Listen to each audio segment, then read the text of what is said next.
రెండవ అధ్యాయము. నా కుమారుడా, క్రీస్తు యేసునందున్న కృపచేత బలవంతుడవు కమ్ము. నీవు అనేక సాక్షుల ఎదుట నా వలన వినిన సంగతులను ఇతరులకును బోధించుటకు సామర్థ్యము గల నమ్మకమైన మనుష్యులకు అప్పగింపుము. క్రీస్తు యేసు యొక్క మంచి సైనికుని వలె నాతో కూడా శ్రమను అనుభవించుము. సైనికుడెవడును యుద్ధమునకు పోవునప్పుడు తన్ను దండులో చేర్చుకొనిన వానిని సంతోష పెట్టవలనని ఈ జీవన వ్యాపారములలో చిక్కుకొనడు. మరియు జట్టి అయినవాడు పోరాడునప్పుడు నియమ ప్రకారము పోరాడుకుంటే వానికి కిరీటము దొరకదు. పాటుపడిన వ్యవసాయకుడే మొదట ఫలములలో పాలు పుచ్చుకొనవలసిన వాడు. నేను చెప్పు మాటలు ఆలోచించుకొనుము. అన్ని విషయములయందు ప్రభువు నీకు వివేకమనుగ్రహించును. నా సువార్త ప్రకారము దావీదు సంతానములో పుట్టి మృతులలో నుండి లేచిన యేసు క్రీస్తును జ్ఞాపకము చేసుకొనుము. నేను నేరస్తుడనై యున్నట్టు ఆ సువార్త విషయమై సంకెళ్లతో బంధింపబడి శ్రమపడుచున్నాను.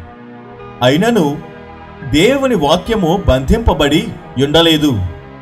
అందుచేత ఏర్పరచబడిన వారు నిత్యమైన మహిమతో కూడా క్రీస్తు యేసునందలి రక్షణ పొందవలెనని నేను వారి కొరకు సమస్తము ఓర్చుకొనుచున్నాను. ఈ మాట నమ్మదగినది. ఏదనగా మనం ఆయనతో కూడా చనిపోయిన వారమైతే ఆయనతో కూడా బ్రతుకుదుము, సహించిన వారమైతే ఆయనతో కూడా ఏలుదుము. ఆయనను ఎరుగమంటే మనలను ఆయన ఎరుగనను. మనము నమ్మదగని వారమైనను ఆయన నమ్మదగిన వాడుగా ఉండును. ఆయన తన స్వభావమునకు విరోధముగా ఏదియూ చెయ్యలేడు. వినువారిని చెరుపుటకే గాని మరి దేనికిని పనికిరాని మాటలను గూర్చి వాదము పెట్టుకొనవద్దని ప్రభువు ఎదుట వారికి సాక్ష్యమిచ్చుచు ఈ సంగతులను వారికి జ్ఞాపకము చేయుము. దేవుని ఎదుట యోగ్యునిగాను సిగ్గుపడనక్కరలేని పనివానిగాను సత్యవాక్యమును సరిగా ఉపదేశించువానిగాను నిన్ను నీవే దేవునికి కనుపరుచుకొనుటకు జాగ్రత్త పడుము. అపవిత్రమైన వట్టి మాటలకు విముఖుడవైయుండుము. అట్టి మాటలాడువారు మరి ఎక్కువగా భక్తిహీనులగుదురు. కురుకు పుండు ప్రాకినట్టు వారి మాటలు ప్రాకును. వారిలో హుమెనయును ఫిలేతును ఉన్నారు. వారు పునరుత్థానము గతించినని చెప్పుచు సత్యము విషయము తప్పిపోయి కొందరి విశ్వాసమును చెరుపుచున్నారు. అయినను దేవుని యొక్క స్థిరమైన పునాది నిలుకడగా ఉన్నది. ప్రభువు తన వారిని ఎరుగును అనునదియు ప్రభువు నామమును ఒప్పుకొను ప్రతివాడును దుర్నీతి నుండి తొలగిపోవలెను అనునదియు దానికి ముద్రగా ఉన్నది. గొప్ప ఇంటిలో వెండి పాత్రలను బంగారు పాత్రలను మాత్రమే గాక కర్రవియు మంటివియు కూడా ఉండును.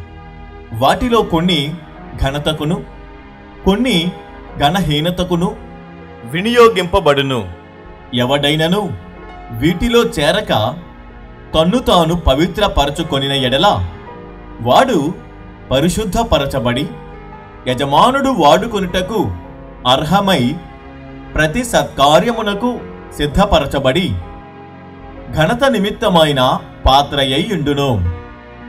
నీవు యవ్వనేచ్ఛల నుండి పారిపొమ్ము. పవిత్ర హృదయులై ప్రభువునకు ప్రార్థన చేయువారితో కూడా నీతిని విశ్వాసమును ప్రేమను సమాధానమును వెంటాడుము. నేర్పులేని మూఢుల వితర్కములు జగడములను పుట్టించునని ఎరిగి అట్టి వాటిని విసర్జించుము.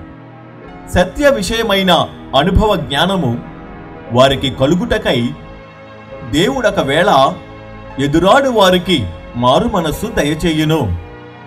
అందువలన సాతాను తన ఇష్టము చొప్పున చెరపట్టిన వీరు వాని యురిలో నుండి తప్పించుకొని మేలుకొనదరేమో అని ప్రభువు యొక్క దాసుడు అట్టి వారిని సాత్వికముతో శిక్షించుచు జగడమాడక అందరి ఎడల సాధువుగాను బోధింప సమర్థుడుగాను కీడును సహించువాడుగాను ఉండవలెను.